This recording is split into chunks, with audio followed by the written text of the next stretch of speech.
Cuando pienso en el Mediterráneo de 1535, lo último que me viene a la cabeza es la palabra calma. Aquello no tenía nada de pacífico. En cada puerto de España flotaba el miedo, porque el nombre de Heiredín Barbarroja se susurraba como una amenaza constante. Yo lo veo claro. Era un mar donde cualquiera podía desaparecer.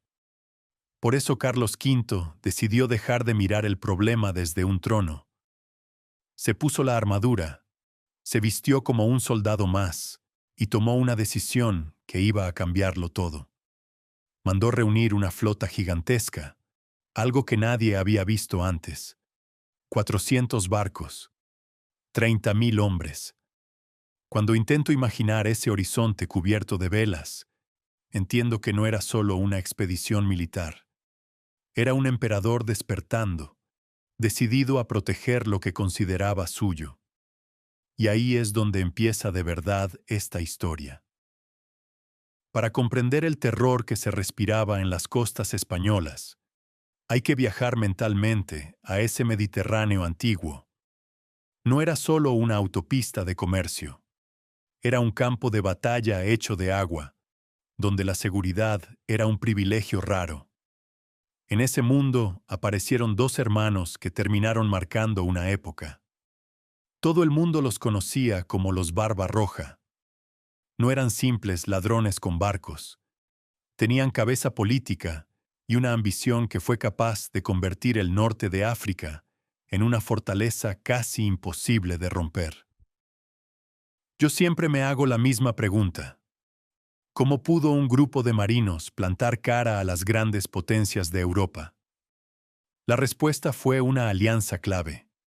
Se unieron a Solimán el Magnífico, el sultán otomano más poderoso de su tiempo. Al hacer de Argel su base principal, ofrecieron al imperio una herramienta perfecta para atacar a la cristiandad. Desde ese momento, la piratería berberisca dejó de ser caos y se transformó en una máquina de guerra organizada, rápida y mortal. El mar empezó a llenarse de galeras veloces que aparecían al amanecer como si fueran espectros. En Valencia y en Andalucía, la vida cambió para siempre. La gente levantó torres de vigilancia en la costa, muchas de las cuales siguen en pie hoy. Los relatos de la época no hablan solo de saqueos, hablan de algo peor. Los ataques buscaban personas, no oro. Miles de civiles fueron arrancados de sus casas y vendidos como esclavos. El comercio se ahogó y el pánico se instaló en cada puerto español. Todo explotó de verdad en 1534, cuando el jefe de los corsarios fijó su mirada en Túnez. Ese lugar no era cualquiera. Controlaba el paso entre las dos orillas del mar. Con una flota poderosa, expulsó al gobernante local, que además era aliado de la corona española. La caída de Túnez en manos otomanas no fue solo una derrota militar, fue un golpe directo al orgullo y a la seguridad de Carlos. Desde las murallas de Túnez, el corsario podía vigilar las rutas que unían Italia con España. Ahí, el emperador lo entendió todo. Defender playas ya no servía de nada. Si quería salvar su imperio, tenía que atacar el nido de piratas en su origen. El Mediterráneo estaba ardiendo, y el choque final era inevitable. Yo me imagino el calor asfixiante del verano de 1534 en el norte de África. Túnez era entonces una ciudad llena de comercio y cultura, casi tranquila. Esa calma se rompió cuando una línea de velas oscuras apareció en el horizonte. Eran los barcos de Barbarroja, cargados con 7.000 genízaros veteranos. Muley Hassan, el soberano local aliado de España, apenas tuvo margen de maniobra.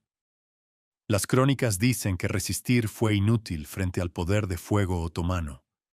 El rey huyó hacia el desierto, dejando atrás palacios y tesoros. Cargamos montañas de bizcocho duro, ese pan seco que era lo único que aguantaba meses sin pudrirse en el mar. También subieron miles de botas llenas de vino y agua, junto con carne salada y sacos de legumbres. Pero lo que de verdad impresionaba era el armamento. Llevábamos tanta pólvora que, si alguien lo hubiera querido, habría podido borrar del mapa cualquier ciudad costera. Carlos V se dejó una fortuna entera solo en cañones pesados y en suministros médicos. No se permitió ningún descuido, porque todos sabíamos que un fallo mínimo podía mandar la flota entera al fondo del mar. La expectación se notaba en el aire. Yo todavía puedo imaginar el ruido constante de los astilleros, los golpes de martillo sin descanso, el reflejo del sol rebotando en las armaduras recién pulidas y los estandartes imperiales moviéndose con el viento. El propio emperador tomó una decisión que lo cambió todo. Él mismo iba a encabezar la expedición. No quiso delegar ni el honor ni el peligro. Quería estar allí, cara a cara con lo que viniera. Cuando todo estuvo preparado, la máquina del imperio empezó a moverse con una fuerza imposible de frenar. El objetivo era Túnez, el corazón del nido de corsarios que amenazaba nuestro mundo. El 30 de mayo de 1535, Barcelona dejó de ser una ciudad normal. Aquel día parecía un escenario sacado de una leyenda. El puerto brillaba con una luz dorada, mientras cientos de banderas ondeaban con la brisa marina. No era solo una salida militar. Se sentía como un instante destinado a marcar el rumbo de todo lo que conocíamos. Todas las miradas se clavaban en la galera imperial. Era una nave enorme, la galera real, con el casco adornado con relieves dorados y maderas nobles. No era solo un barco de guerra, era un palacio flotante, una declaración de orgullo imperial.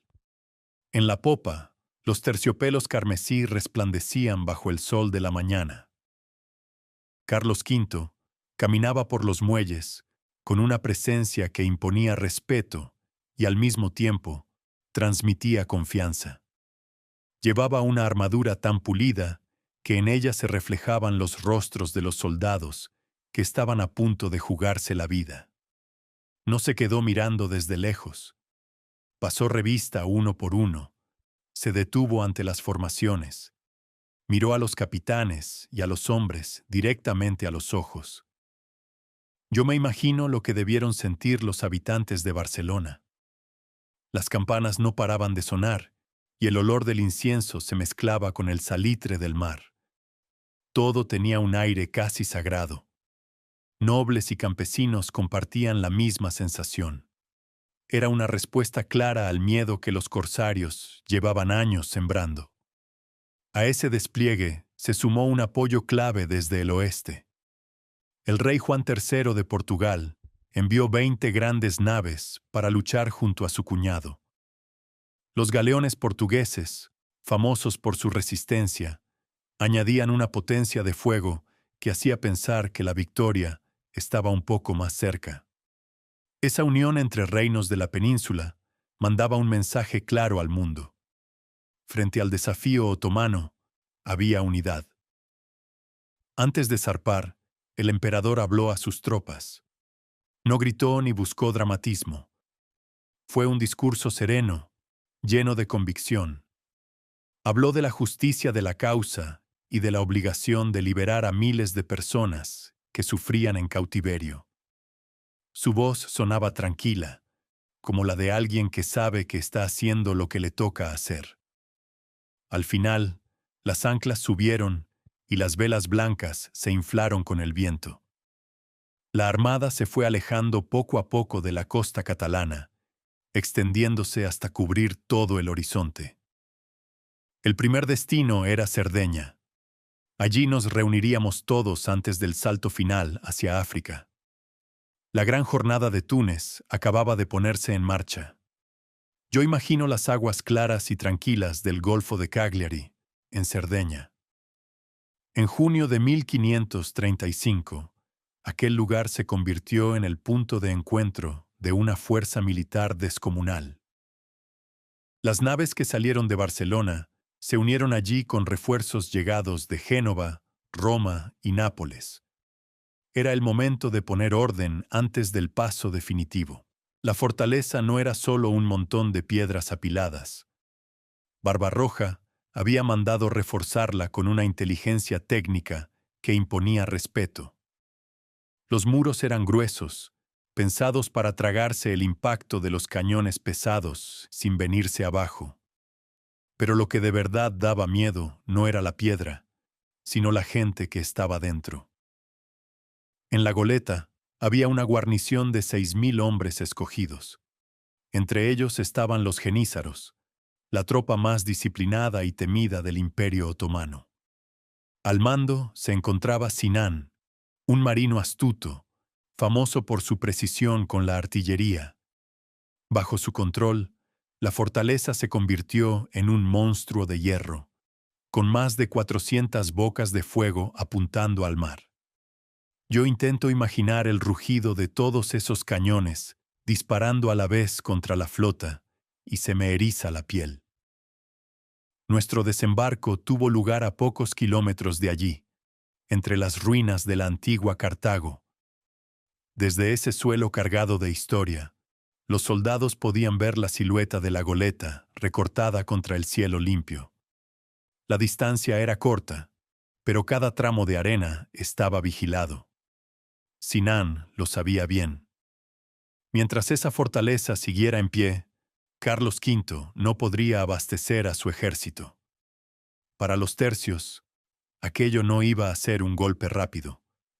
Sería una pelea larga, hecha de paciencia, sudor y sangre, bajo un sol que empezaba a convertir las armaduras en hornos. El primer gran obstáculo de la campaña estaba delante de nosotros. Todo el éxito de la expedición dependía de esa estrecha franja de tierra. El asedio estaba a punto de arrancar.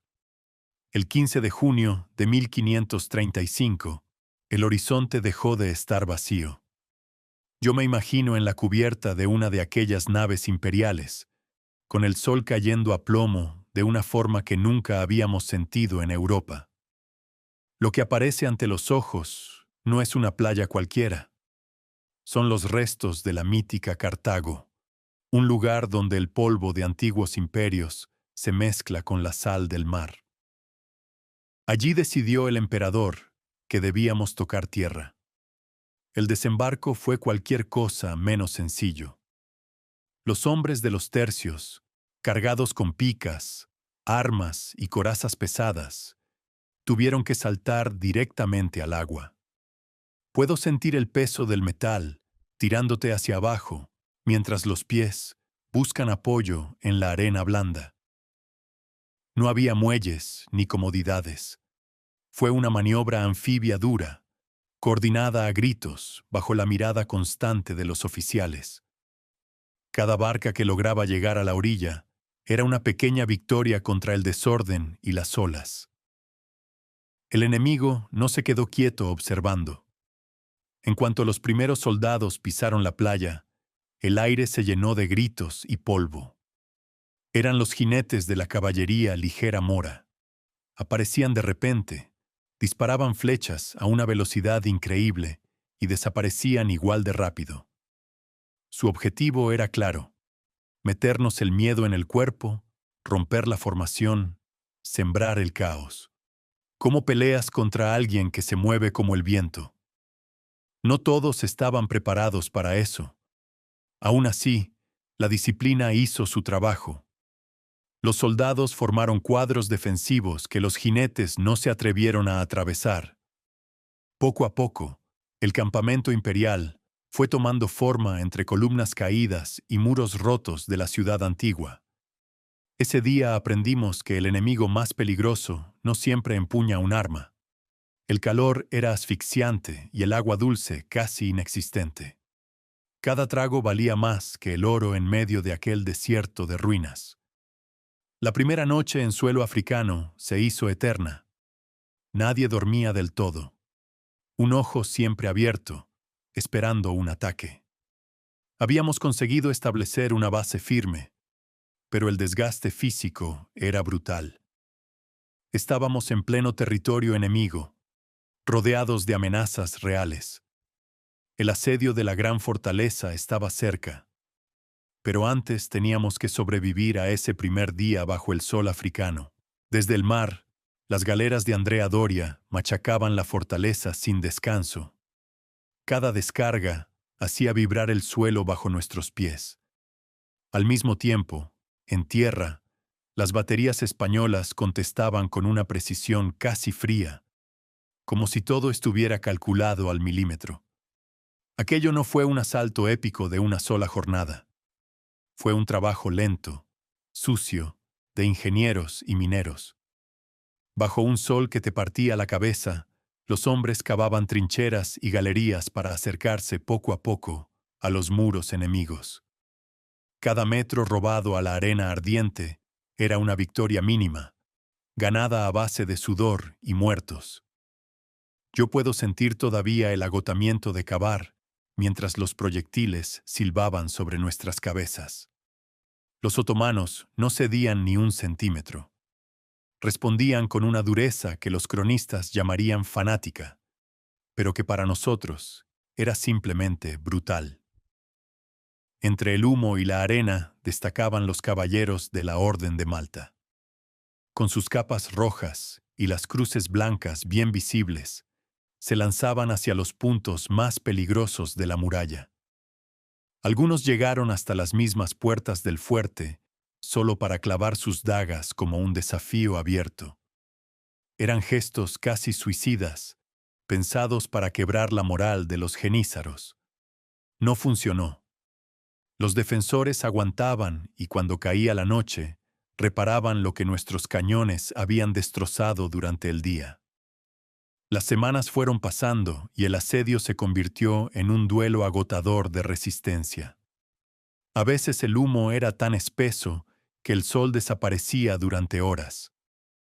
Carlos V seguía todo de cerca, sabiendo que el tiempo no estaba de nuestro lado. Cada jornada hacía que el agua y la comida escasearan más para un ejército tan enorme.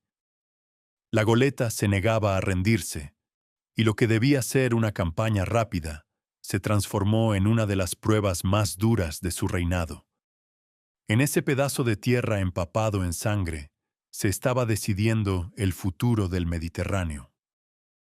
El 14 de julio de 1535, algo se sentía diferente en el campamento. Tras semanas de desgaste, el aire traía otra cosa además de calor. Traía la sensación de que todo iba a resolverse. Al amanecer, Carlos dio la orden que todos esperábamos, y el silencio se rompió para siempre. No fue caos, fue una coreografía de guerra. Las galeras de Doria se acercaron tanto a la costa que parecía que iban a encallar. Al mismo tiempo, las tropas de tierra avanzaron como una marea de hierro hacia las murallas. Yo imagino perfectamente la rivalidad en ese instante. Los tercios españoles y los regimientos italianos se empujaban por ser los primeros en llegar. En el centro de la goleta, la artillería había abierto brechas enormes en la piedra. Por el hueco principal entraron los españoles con una determinación que daba miedo. No buscaban solo ganar, querían el honor de plantar sus banderas en lo más alto. Dentro de la fortaleza, la lucha fue cuerpo a cuerpo, en pasillos estrechos donde apenas se podía respirar.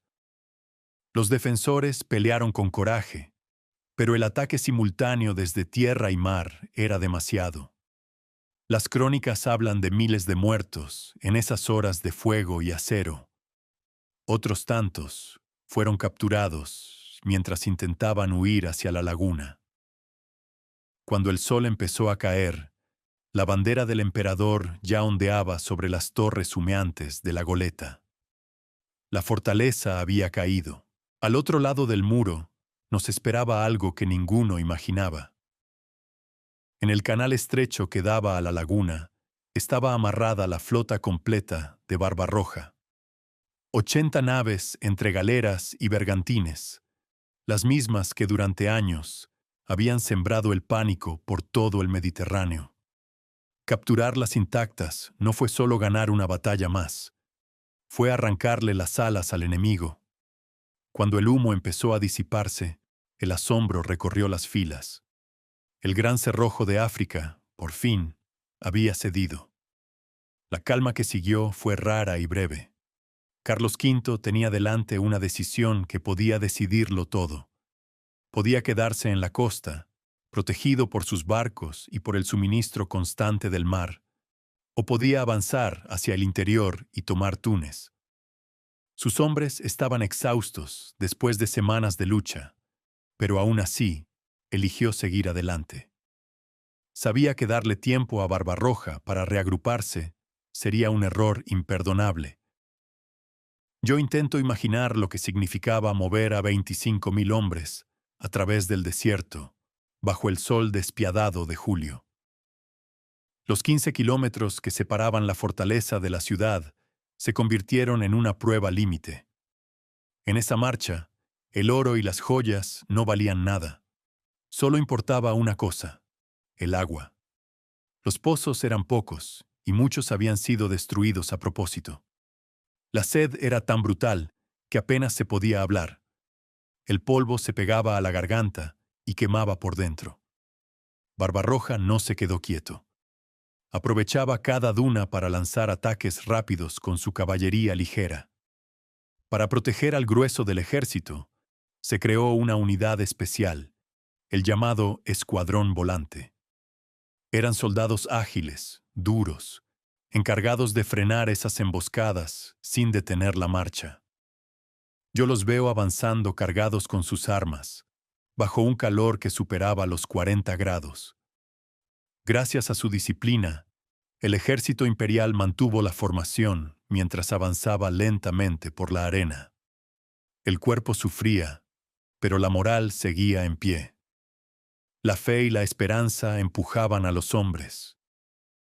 Sabían que dentro de Túnez había miles de cautivos cristianos esperando esa llegada como su última oportunidad de libertad.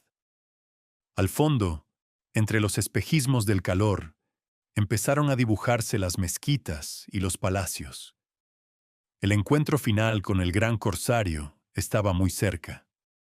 El destino de miles de personas y el prestigio del imperio se iban a decidir bajo ese sol africano. Cuando la llanura se abrió del todo ante nosotros, el aire se volvió pesado. Barbarroja decidió no refugiarse tras los muros y salió a presentar batalla en campo abierto. Frente a las tropas imperiales se extendía una masa enorme, unas 50.000 personas. Miles de jinetes árabes y los jenízaros turcos formaban una fuerza imponente. Carlos V contaba con unos 20.000 veteranos para hacerles frente. El contraste era brutal.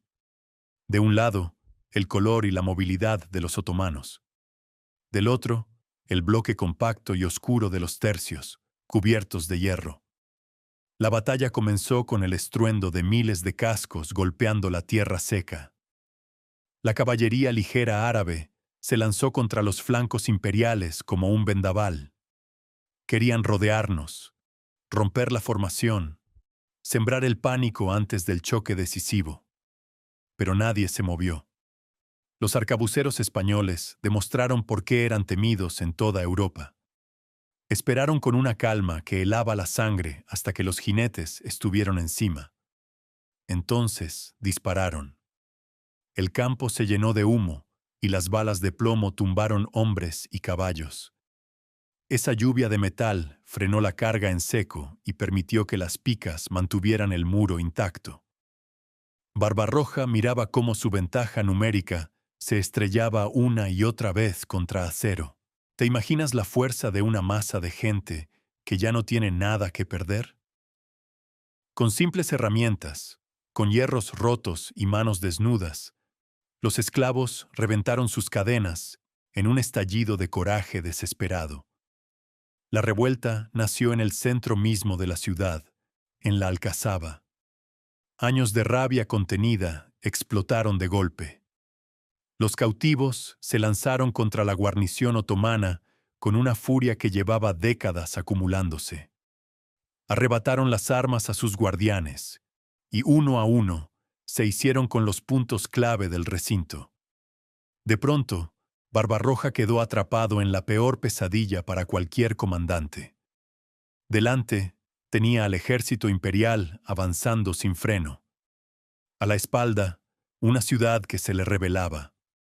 El pánico se apoderó de las tropas turcas que aún quedaban dentro. Cuando el corsario miró hacia las torres de la Alcazaba, ya no vio sus banderas. En su lugar, antiguos esclavos agitaban telas blancas y gritaban nombres de ciudades que llevaban años soñando volver a ver. En ese instante lo entendió todo. Túnez ya no le pertenecía. Estaba cercado en su propio dominio. Los hombres dirigidos por Paulo de Revis lograron llegar hasta las enormes puertas de la ciudad. Con una fuerza que solo da la desesperación, hicieron girar los mecanismos y abrieron los portones de par en par. La entrada de las tropas del emperador no fue una carnicería, fue un abrazo. El nido de piratas cayó no solo por las armas, sino por la fuerza de la libertad. Lo que había empezado como una operación militar imposible, se transformó en una liberación humana como pocas veces se había visto. Los antiguos cautivos caminaban ahora por las calles, saludando a quienes habían venido a rescatarlos, bajo el sol de la tarde. La derrota tiene un sabor amargo, incluso para quien se creía invencible. Yo imagino a Barbarroja en el corazón de Túnez, rodeado de humo, incendios y el ruido de una ciudad que se le escapaba entre los dedos. Cuando supo que la Alcazaba estaba en manos de los rebeldes y que los imperiales ya cruzaban las puertas, entendió que todo había terminado. El orgullo dejó de importar. Solo quedaba sobrevivir. Con un pequeño grupo de genízaros fieles, tomó una decisión que duele a cualquier líder: abandonar su propio palacio. Puedo ver la escena con claridad. Barbarroja huyendo a toda prisa por la puerta de Bouna, la única salida que aún no estaba cerrada por el acero español. En esa retirada desesperada, dejó atrás lo que más valoraba, su inmenso tesoro personal y gran parte de la artillería otomana. Los cronistas cuentan que el oro y las joyas quedaron esparcidos por las estancias, mientras el hombre más temido del Mediterráneo escapaba con lo puesto.